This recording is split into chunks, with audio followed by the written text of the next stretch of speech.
एक बार की बात है, किसी जमाने में कौआखोर नाम का एक राज्य हुआ करता था।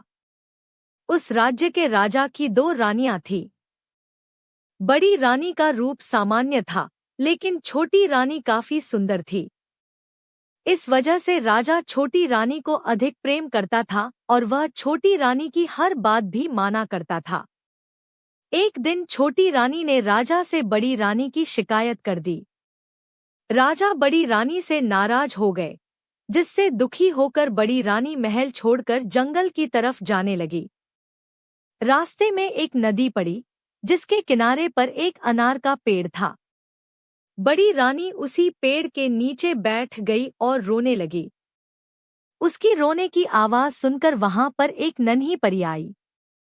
उस नन्ही परी ने रानी से उसके रोने की वजह पूछी। रानी ने रोते हुए उसे अपनी सारी बात बता दी। बड़ी रानी की बात सुनकर नन्ही परी ने कहा, इस नदी में 3 डुबकी लगाकर स्नान करो। फिर इस अनार के पेड़ से एक अनार तोड़ लो।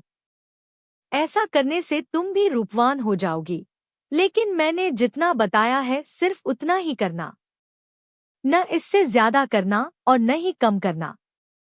ऐसा कहकर नन्ही परी वहां से गायब से हो गई। इसके बाद बड़ी रानी ने परी की बात मानते हुए वैसा ही किया। रानी ने जैसे ही नदी में पहली डुबकी लगाई, तो उसके शरीर का रंग साफ हो गया। दूसरी डुबकी लगाने पर रानी का शरीर सुंदर कपड़े और जेवर से सज गया। तीसरी डुबकी लगाते ही रानी के बाल लंबे, घने और सुंदर हो गए। अब बड़ी रानी बहुत ही सुंदर हो गई थी।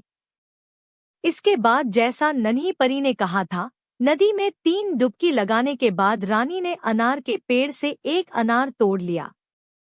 तोड़ते ही वह अनार फूट गया और अनार के सारे बीज सैनिक बन गए। उन सैनिकों ने रानी के लिए एक पालकी तैयार की, जिसमें बड़ी रानी को बैठाकर वो वापस राज्य में लेकर आ गए। राजमहल पहुंचकर जब बड़ी रानी राजा से मिली, तो उसने नन्ही परी वाली सारी घटना राजा को बता दी। अब राजा को अपनी हरकत पर पछतावा होने लगा और उन्होंने इस बार छोटी रानी को महल से बाहर निकाल दिया। जब बड़ी रानी राजा को नन्ही परी की घटना बता रही थी, तो छोटी रानी छुपकर ये सारी बातें सुन रही थी।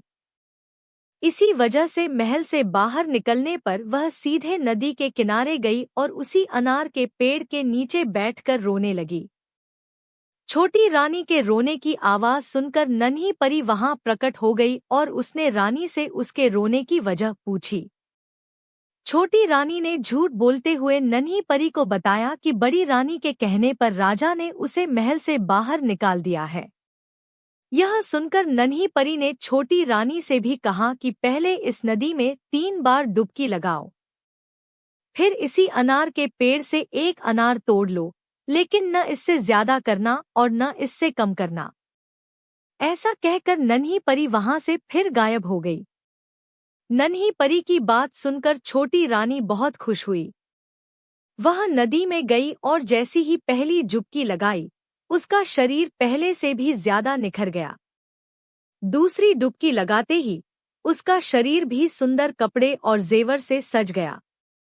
तीसरी डुबकी लगाने पर छोटी रोनी के बाल और काले, घने, लंबे और सुंदर हो गए। अब छोटी रानी पहले से भी ज्यादा सुंदर दिखने लगी थी, लेकिन छोटी रानी ने सोचा कि अगर वह 3 डुबकी लगाने से इतनी सुंदर हो सकती है, तो और डुबकियां लगाने पर वह और अधिक सुंदर हो जाएगी। उसने ऐसा सोचकर कई सारी डुबकियां लगा ली। ऐसा करने पर छोटी रानी के शरीर के सारे कपड़े फटे और पुराने हो गए। उसके सारे गहने गायब हो गए। उसके शरीर का रंग भी गहरा हो गया। शरीर पर दाग और दाने निकल गए। छोटी रानी अब पहले की तरह सुंदर नहीं लग रही थी। रोते हुए वह नदी से बाहर आई और अनार के पेड़ से एक अनार तोड़ा।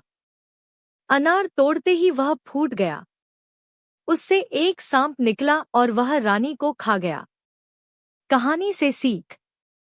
नन्ही परी और छोटी रानी की कहानी हमें सीख देती है कि दूसरे लोगों के लिए कभी बुरा नहीं सोचना चाहिए। ऐसे ही सुंदर परियों की कहानी देखने के लिए हमारे चैनल को सब्सक्राइब करें और वीडियो को लाइक करके एक प्यारा सा कमेंट करें ताकि हम ऐसा वीडियो आपके लिए लाते रहे। और हाँ, चैनल को सब्सक्राइब कर ले। धन्यवाद।